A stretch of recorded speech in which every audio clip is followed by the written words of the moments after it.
היום אני מזקק את הג'ין, אני עושה לו אותו חיבור כמו שעשיתי לערק בזיקוק האחרון, שאסף את התבלינים בצורה מיוחדת. יש לנו פה את המכל, את הבצל, עמודה מרשתות נחושת, ויציאה. כאן יש את הטריק הידוע שלי, בגלל שאני עובד עם אינדוקציה, אני רוצה לעשות רפלוקס של איזה 10 דקות, ואז אני אסגור את הברז, ואפתח את הברז הזה, יאסוף ראש למשך 10-20 מיל. אני לא מאמין שיש ראש בגלל שזה ברנדי 3 זיקוקים, תמיד יש איזה 10-20 מיל בגלל התבלינים החדשים, ואחרי זה יוצא אלכוהול עם הריח הנעים של הערער.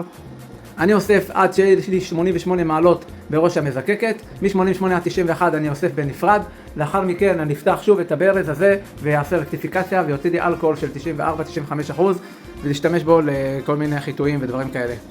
סיימתי לאסוף ראש, עכשיו אלכוהול הלב מתחיל לצאת 90% אלכוהול, שהטמפרטורה בראש המזקקת 81 מעלות, ככה אנחנו נעקוב עד שנגיע ל-89 ונראה כמה אחוז אלכוהול יוצא לי בתוכי.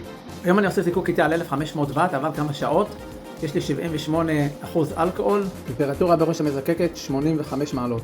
אני כרגע ב-70% אלכוהול, בטמפרטורה 88 מעלות, אני כרגע מסיים את האסיפה של הלב. אני עכשיו אפתח את הברז, ונתחיל לאסוף 93% אלכוהול, ואני אסיים את הזיקוק.